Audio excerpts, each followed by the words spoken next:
안녕하십니까. 평양만사 김길선입니다. 주간 북한 내부 관련 시사를 시작하겠습니다.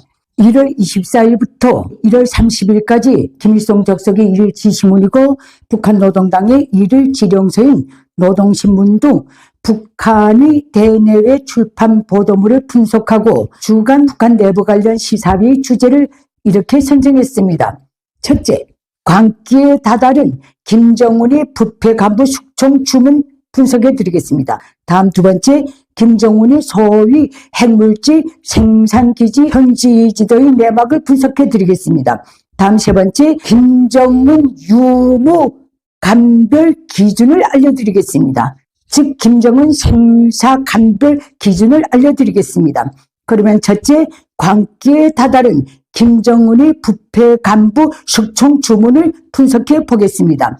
김정은이 지난 27일 당중앙위원회 제8기 제30차 비서국 확대 회의를 벌려놓고 남포시 온천군, 자강도 우시군이 당 감찰기관 책임 간부들을 무지막지하게 비난했는데 그 수위가 참 가관이었습니다. 나라비 200분의 1을 차지하는 한 개 지역을 비당화, 비정치화, 비사회주의화한 특대 사건 주모자 가담자들, 또 썩어 빠진 무리, 방자한 오합지졸, 또 일찍이 없었던 망동 분자들, 또 지방의 세독군, 관료배, 뭐 등등등 이렇게 떠들어댔는데 그들이 제목이 뭔지 압니까?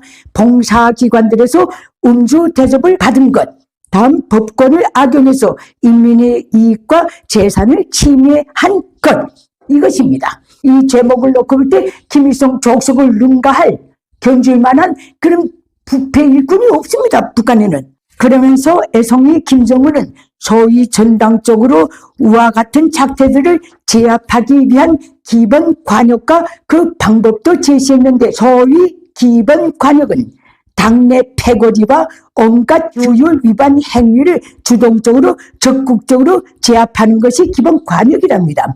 그리고 방법은 저격전, 추격전, 수색전, 소탕전을 강력히 전개하는 것이랍니다.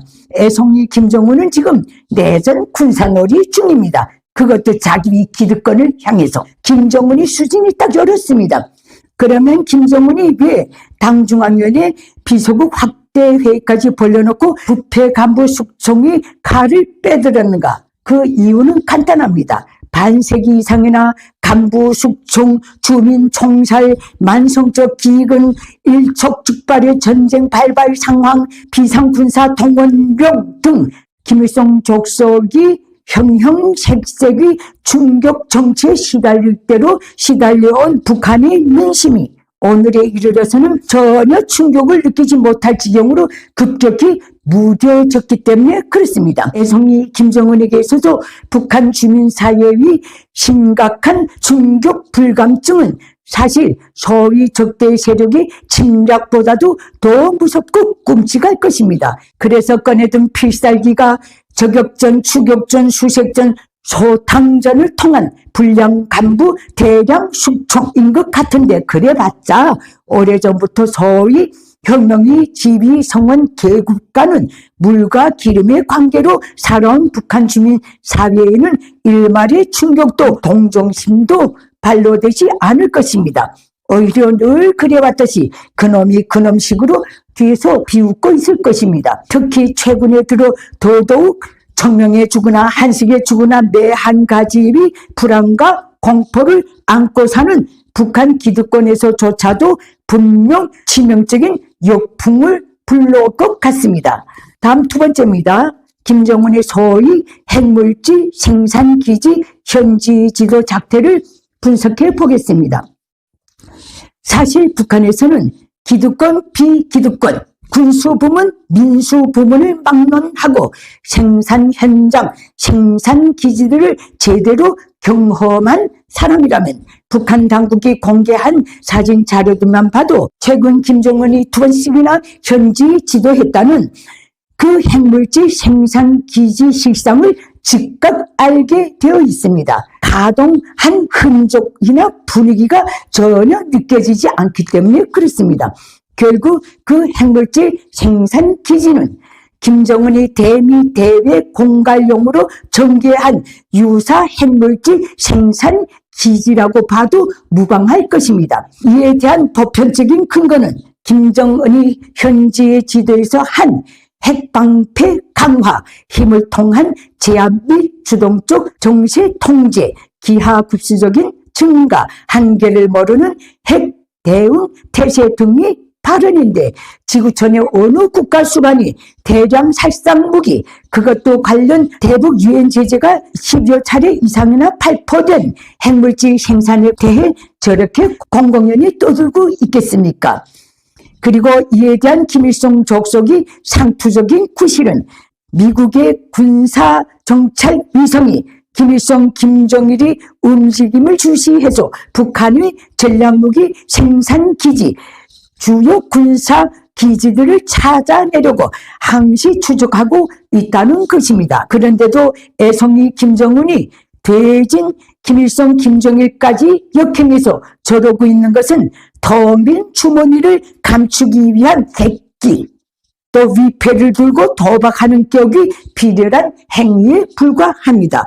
더욱이 김정은이 지난 20일 미 합중국 트럼프 대통령 취임식 후 9일 만에 핵물질 생산기지 형지 지도 작태를 공개한 것, 이것은 집권 일기 때부터 북한 비핵화 무조건 관철을 공약했던 트럼프 대통령의 정면 도전하는 행위로서 이로 인해 더더욱 분명해지고 있는 것은 이제 김정은 앞에는 시간이 문제일 뿐 항복하겠는가 제거되겠는가 하는 두 가지 선택이 길밖에 없게 되었다는 것입니다.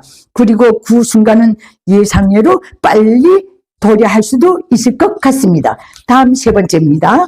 김정은 유무 감별 기준을 간단히 알려드리겠습니다. 길게 설명하지 않겠습니다. 북한 내부 기준이 김정은 유무 감별 기준, 병에 들어 누웠다든가 죽었다든가 이 감별법입니다. 김정은 신상에 병고가 생겼다면 예정되고 공포한 모든 국가 주요 회의가 즉시 취소됩니다. 최고인민회의 회의도 포함됩니다. 평양은 물론 북한 전역에서 대중 정치 행사가 무조건 취소됩니다. 여기에는 청년들의 탄원 정치 행사까지도 포함됩니다.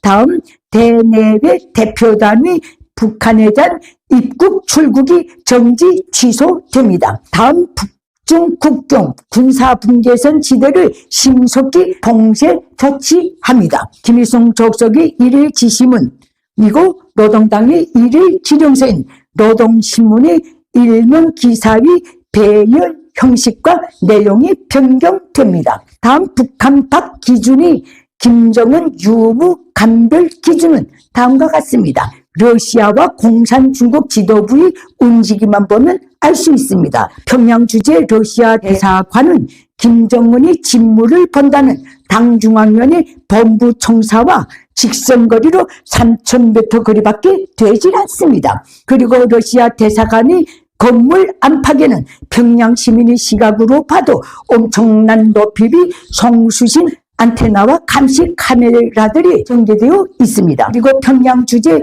중국 대사관 역시 마찬가지입니다. 중국 대사관 인근에는 당중앙위원회 주요 비밀 부속 건물들이 전개되어 있으며 중국 대사관 군에도 높은 송수신 안테나와 감시 카메라들이 전개되어 있다는 점을 알려드립니다.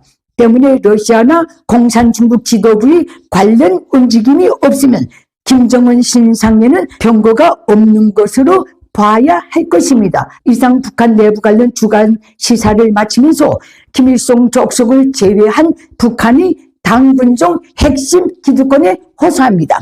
애송이 김정은이 지금 벌려놓고 있는 저격전, 추격전, 수색전, 소탕전이 희생물이 되지 말고 이제라도 김일성 세습 체제 붕괴, 북한 자유화 선전에 과감히 나서야 할 것입니다. 시간이 없습니다. 그것이 김족석 체제 이후 당신들이 북한 주민 사회와 국제사회로부터 용서를 받을 수 있는 유일한 길임을 필히 명심하시기 바랍니다. 이상 마치겠습니다. 내외 북한 인민들에게 호소합니다. 장장 80년이 되어오는 김일성 적성 노예 체제를 끝장낼 때가 되었습니다. 북한 인민이 진정한 자유해방을 위해 공포를 딛고 힘을 모아서 김일성 적성을 반드시 몰아냅시다. 그 길에서 도움이 필요하신 분들은 언제든지 손을 내밀어 주십시오.